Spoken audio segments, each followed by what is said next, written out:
બરાબર ને? ઉત્સવ જન્માષ્ટમી આવે,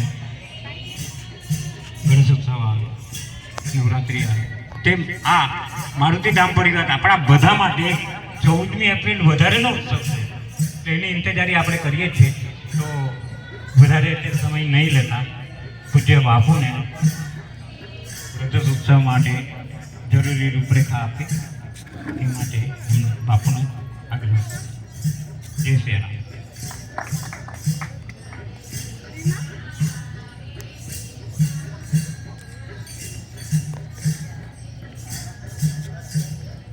लोकाभिरामं रणरङ्गधीरं राजीवनेत्रं रघुवंशनाथं कारुण्यरूपं करुणाकरन्तं श्रीरामचन्द्रं शरणं प्रपद्ये. मनोजवं मारुततुल्यवेगं जितेन्द्रियं बुद्धिमतां वरिष्ठं वातात्मजं वानरयूथमुख्यं श्रीरामदूतं शरणं प्रपद्ये. हरे राम राम राम हरे हरे. हरे राम राम राम हरे हरे. हे हरे कृष्ण कृष्ण कृष्ण हरे हरे. हरे कृष्ण कृष्ण कृष्ण हरे हरे. हरे राम राम राम हरे हरे. हरे राम राम राम हरे हरे. हरे कृष्ण कृष्ण कृष्ण हरे हरे. हरे कृष्ण कृष्ण कृष्ण हरे हरे. हरे राम राम राम हरे हरे. हरे राम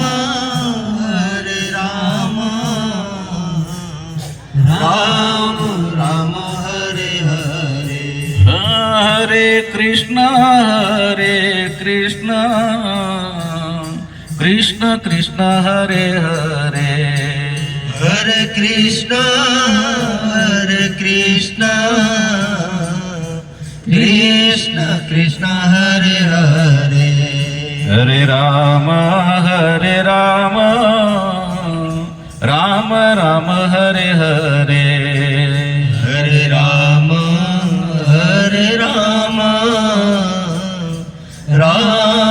राम हरे हरे. हरे कृष्ण कृष्ण कृष्ण हरे हरे.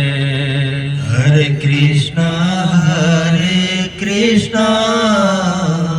कृष्ण कृष्ण हरे हरे. राम हरे हरे. राम हरे हरे. कृष्ण कृष्ण हरे हरे. कृष्ण हरे हरे. राम हरे हरे. राम हरे हरे. कृष्ण कृष्ण हरे हरे. कृष्ण हरे हरे. आपदाम्प्यपहरतारं दातारं सर्वसम्पदां लोकाभिरामं श्रीरामं भूयो भूयो नमाम्यहम्. दक्षिणे लक्ष्मणो यस्य वामे च जनकात्मजा पूर्वतो मारुतिर्यस्य त्वं वन्दे रघुनन्दनम्.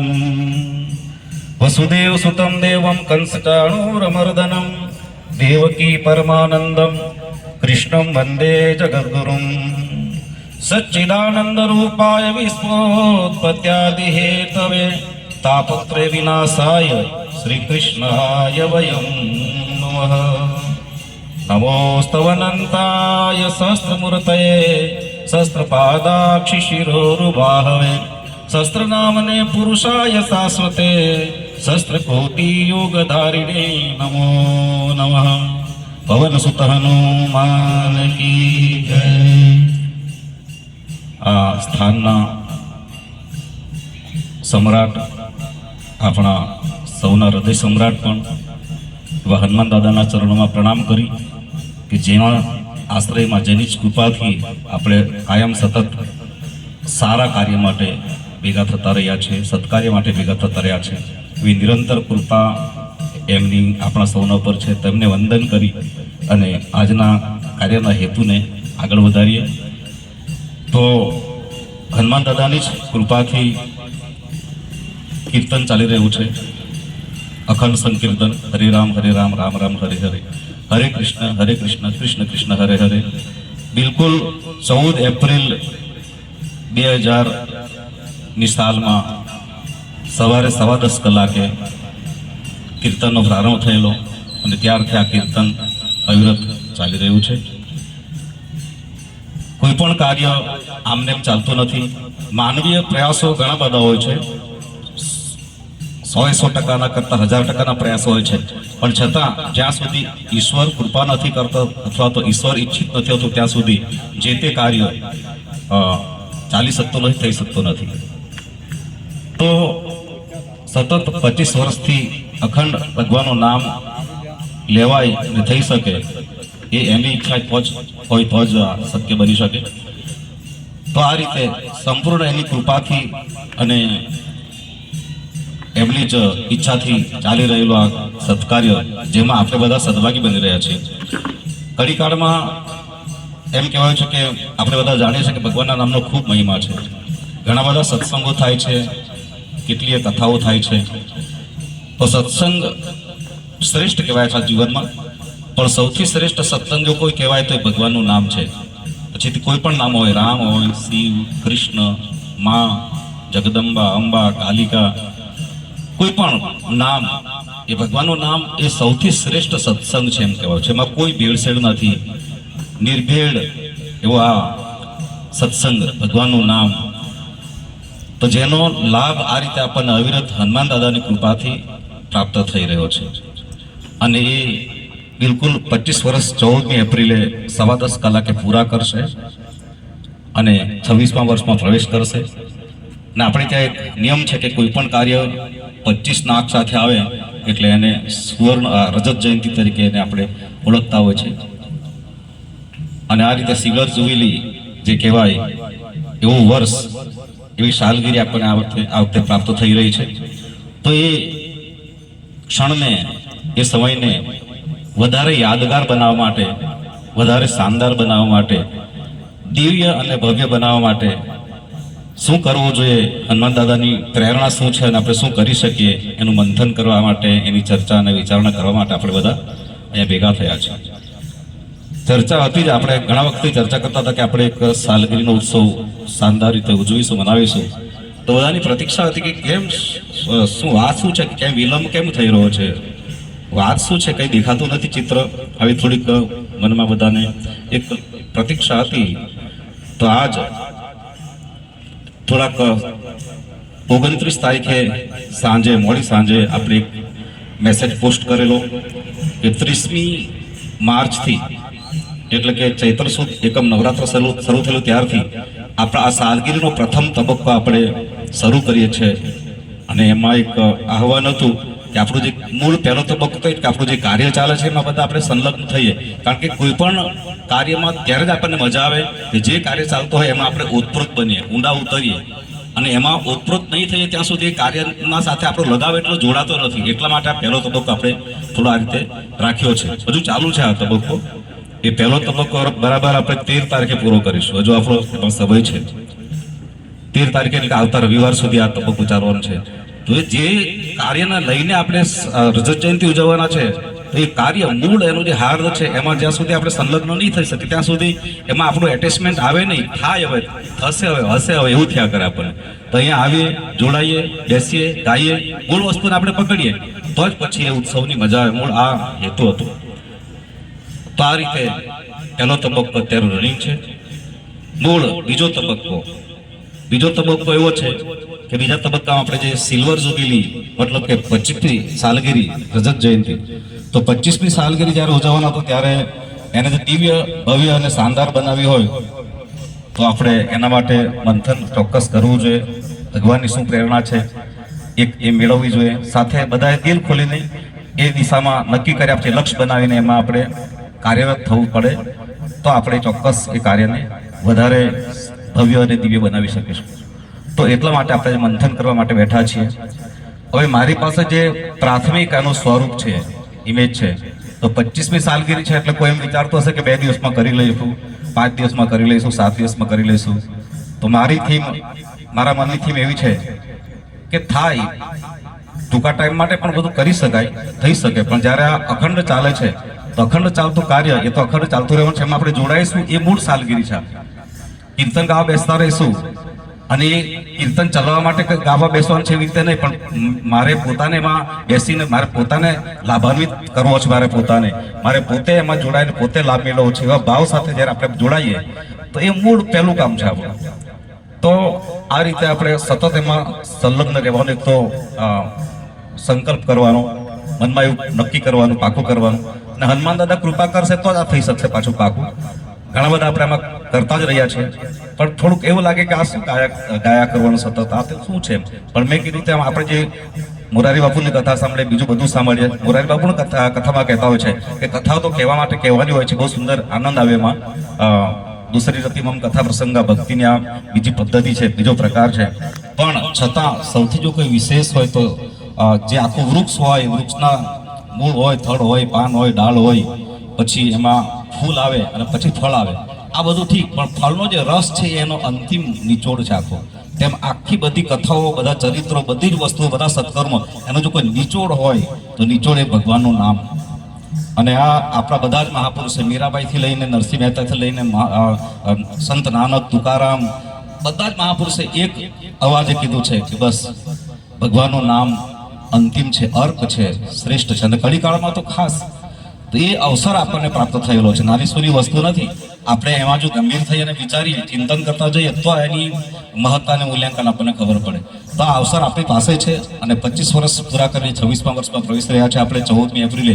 તો ત્યારે આ રજત જયંતિને, સિલ્વર જુબિલીને આપણે ખૂબ જ દિવ્ય અને ભવ્ય બનાવવા માટે પહેલું કામ આપણું કીર્તનમાં આપણે એ તો બધા કરી લેશે. આપણે તો કંઈ નહીં, આપણે કાર્યક્રમમાં જવાનું છે, હાજરી આપવાની છે, મદદ કરવાની છે, થોડુંક દાન આપી દેવાનું છે, એ તો ઠીક છે.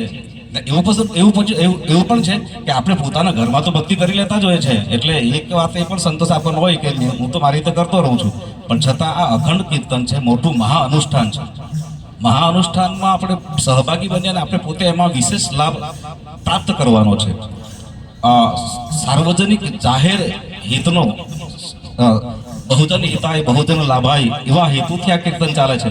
અને એમાં આપણે એક ભાવાંજલિ આપણી જેટલી થઈ શકે એટલી ઉમેરતા જવાનું, આપતા જવાનું. તો મૂળ આપણો ઉત્સવ કીર્તનમાં વધારે જોડાવું, કીર્તન કરવું, બીજાને જોડવા, કીર્તન કરવા એ. અને 25મી સાલગીરી આ રજત જયંતિને યાદગાર, ભવ્ય અને દિવ્ય બનાવવા માટે મેં કીધું તેમ થોડાક કલાકો, થોડીક મિનિટો પણ પૂરતી થઈ જાય, પણ છતાં આપણે એક સારું સંકલન કરીએ, એક વાતાવરણ બને. એટલા માટે 13મી તારીખ સુધી પહેલો તબક્કો છે. એક અનુષ્ઠાનના બેઝથી પણ ગણો. મેં પણ એવો પ્રયાસ રાખ્યો છે કે દરરોજ 30 તારીખથી તો દરરોજ જ અહીંયા છેલ્લે 10-15 મિનિટ પણ કીર્તન કરું છું. 3 કલાક સુધી પણ મેં કીર્તન કરું છું રોજ અહીંયા. તો એવું નથી ભાઈ કોઈને બતાવવા માટે, પણ હું બીજાને જ કહી શકું કે હું પોતે કરું. સમય બધાનો કિંમતી છે, બધાની પાસે ખૂબ કામ છે. એટલે આપણે તો એવું કહેવાયું પણ છે કે જબ તક રહે કે જિંદગી फुर्सत ना होगी काम से, कुछ समय ऐसा निकालो प्यार कर लो श्री राम से. ભગવાનનું નામ લઈ લેવા માટે થોડીક ક્ષણો આપણે કાઢવી જોઈએ, અને કાઢવા માટે કંઈક નિમિત્ત જોઈએ, કારણ જોઈએ. તો આપણા માટે બહુ મોટું કારણ છે, બહુ સબળ કારણ છે કે આપણો અખંડ કીર્તન ઈશ્વરભાઈ બહુ સુંદર વાત કરી કે મારુતિધામ, મને પણ એ આવ્યું નહોતું, પણ તમે બહુ સુંદર એકવાર તાળીઓથી વધારે ઈશ્વરભાઈના ભાવને કે મારુતિધામ એમાં તી હટાવી દેવાનો, મારું ધામ.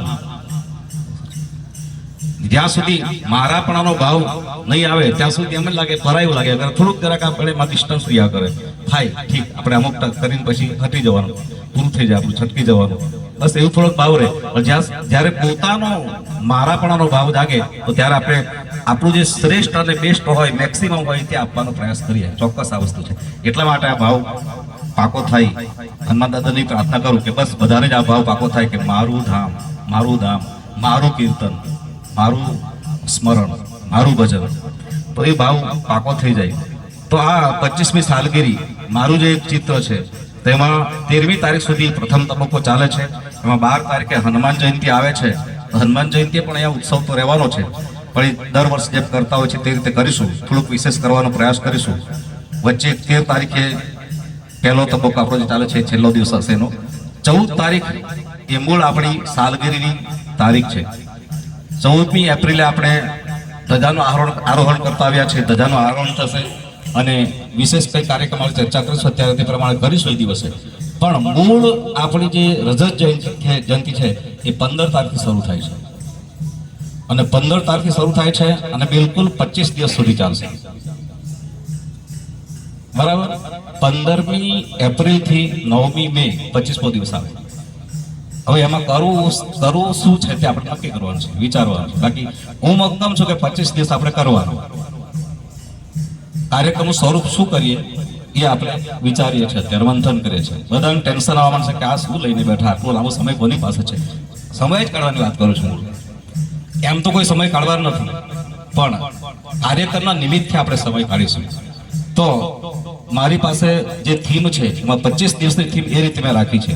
કારણ કે 14મી ઉજવીને પછી પાછા આપણે એવા છૂટા પડે છે કે બીજી 14મી આવે ત્યારે જ પાછા